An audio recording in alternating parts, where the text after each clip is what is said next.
OK, alors dans cette vidéo, ce qu'on va voir dans le fond, c'est que c'est le premier vidéo que je fais après qu'on ait découpé nos images, qu'on les ait centrées. Alors, je vais d'abord vous donner quelques conseils au niveau de renommer nos images. Alors, moi, j'ai marqué image 1, donc c'est l'image qui est en position 1, celle qui est en haut dans le coin à gauche.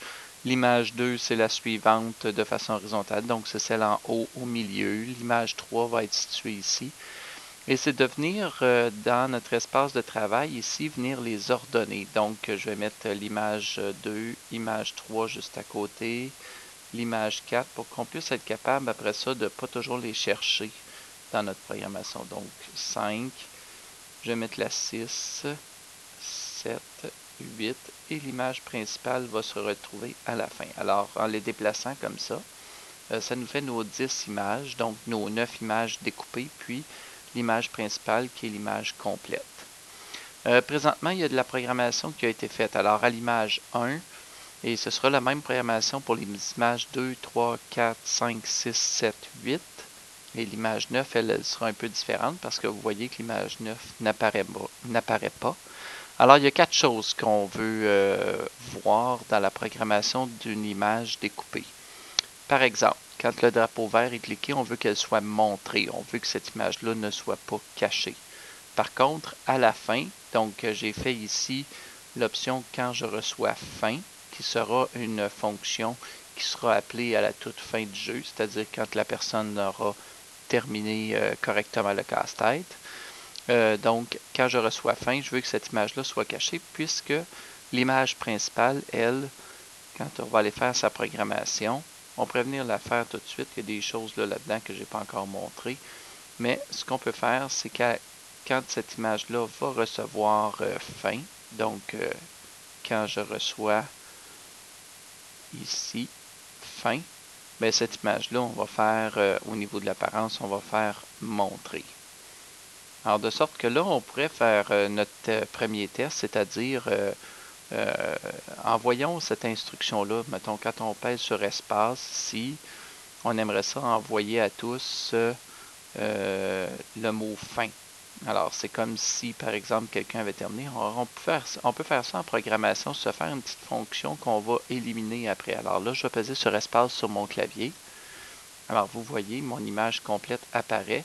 Et puis là, ben, après ça, je pourrais même faire venir apparaître des objets parce que le but du projet, c'est d'avoir des objets ou des choses qui vont nous donner une interprétation selon notre point de vue de l'image de la peinture qui est là. Donc, soit au niveau de la diversité culturelle ou au niveau de l'époque ou au niveau, dans le fond, d'une diversité quelconque que nous propose cette peinture.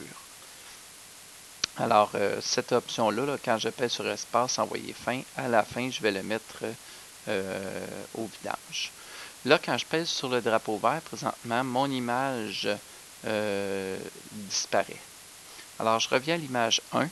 Qu'est-ce qu'on doit avoir également? Donc, quand le drapeau vert est pesé et cliqué, on veut que ce soit montré. Quand on reçoit fin, on veut qu'elle soit cachée. Après ça, il y a deux états. C'est-à-dire que quand je clique sur une image, j'aimerais que cette image-là se déplace dans le trou, l'espace blanc.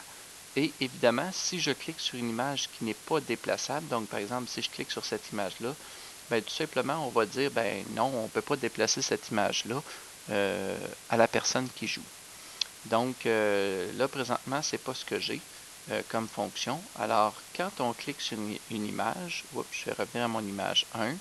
Alors, quand ce lutin est cliqué, là, on parle de ce lutin qui est l'image 1, mais quand je vais programmer l'image 2, ça va être l'image 2. Ben, je me suis fait un petit code, c'est-à-dire une variable qui met image clic à 1. Donc, dans mes données ici, j'ai créé une variable, la variable image clic. Alors, on met image clic à 1.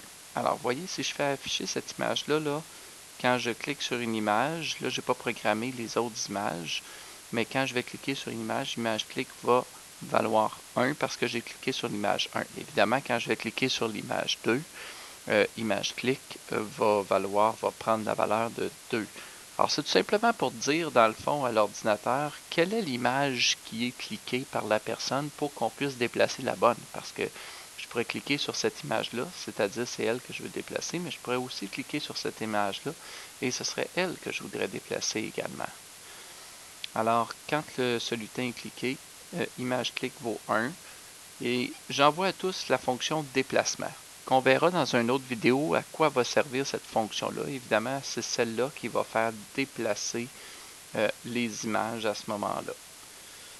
Et finalement, j'ai une dernière fonction parce que envoyer à tous déplacement va tout simplement valider si l'image peut être déplacée. Et après ça, ben, on va faire bouger l'image. Donc cette image-là, quand je reçois bouger, qu'est-ce que ça veut dire? C'est d'aller à la position de l'élément 1 puisque je suis à l'image 1 de la liste position X. Et pour le Y, ce sera l'élément 1 de la position Y. Alors, chacune de mes images, donc mon image 2 présentement ici, je vais modifier le code pour qu'il ressemble à celui-là. C'est-à-dire que je pourrais même le copier en tout simplement déplaçant le code de mon image 1 sur mon image 2, comme ça ici. Alors, je déplace chaque code et vous allez voir, tous mes codes ont été copiés maintenant dans mon image 2. Ils sont tous un par-dessus l'autre, alors il faut les tasser comme ça. Et puis le premier que j'avais, maintenant je l'avais tout à l'heure, au début, ça c'était pour centrer mes images. Alors, oups, je vais le mettre au vidange. Alors quand c'est bougé, ben, ici évidemment, comme je suis rendu à 2, ce sera l'élément 2. Alors ça c'est mon image 2, ce sera à 2 ici. Je viendrai ajuster l'image clic à 2 également. Et tout le reste va être la même. Donc mes 8 images vont être identiques. Et ma 9e image, elle, quand le drapeau vert va être cliqué, je vais tout simplement la faire cacher. On pourrait la supprimer, cette image-là. Moi, je vais tout simplement la cacher, donc elle ne fera pas partie du jeu, dans le fond, puisque ça prend un trou qui est blanc. Alors là, ça prend mes 8 images qui sont comme ça. Ensuite, mon image principale, elle, ben là, on a rajouté ça tout à l'heure. Elle, ça lui prend une bonne programmation quand le drapeau vert est cliqué. Qu'est-ce qu'on veut faire? Ben, tout ce qui va être identifié en dessous de cette instruction-là, ici, drapeau vert cliqué, c'est pour placer les éléments de départ. C'est-à-dire, ben, la position du blanc, j'ai mis deux variables, la variable blanc X et blanc Y. Ça va donner le X et le Y du centre de l'image qui est blanche, qui va changer quand le jeu va fonctionner. À un moment donné, le centre de l'image blanche va changer de valeur. Donc, à toutes les fois qu'on va déplacer un morceau, le blanc va changer. Alors, je reviens à principal ici.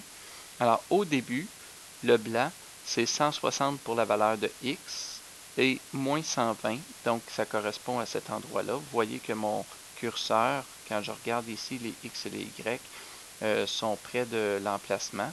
Alors, ça, on l'a calculé déjà dans une autre vidéo, c'est 160 moins 120. Alors, je mets X à 160, je mets Y à moins 120. Ça, c'est pour dire à quel endroit est situé le trou, ou on peut dire le blanc. Ensuite, ben, l'image principale, je veux qu'elle soit cachée. Et après ça, toute l'instruction qui est ici, c'est pour remplir les listes, remplir dans le fond la liste position X et la liste position Y. Alors, si je les fais afficher, ces deux listes-là, regardez bien qu'est-ce que c'est. Alors, position X, le 1, c'est le X de la première variable. Pas variable, mais plutôt image. Le 2, c'est le X de l'image 2. Le 3, c'est le X de l'image 3. Et je continue comme ça. Et puis pour position Y, c'est la même chose. Alors, habituellement, on voit Y en deuxième, X à côté. Alors, si je prends, je lis les coordonnées de chaque image. Par exemple, l'image 4, sa coordonnée, c'est moins 160, 0. Alors, c'est pour ça que en quatrième, j'ai inséré à X. C'est important de les ajouter dans l'ordre qui sont là. Alors, les X et les Y, de bien les ajouter dans les listes. Alors, voilà. Dans un prochain vidéo, je vais aborder la fonction déplacement que j'ai commencé à programmer ici. Mais pour l'instant, ce qui est important d'avoir, c'est que les choses soient bien en place, c'est-à-dire que les deux listes soient pleines, la variable blanc X et blanc Y prennent cette valeur, et que image clic soit une variable. Et regardez bien, si je clique sur l'image 2, Image clic a changé pour 2. Si je clique sur l'image 1, image clic change pour 1. Et évidemment, il faut que mes 8 images soient faites comme celle-là. Alors voilà pour cette vidéo. On a déjà une bonne partie de la programmation à faire. De fait, il nous reste simplement à faire la fonction déplacement et puis le tour sera joué pour notre projet.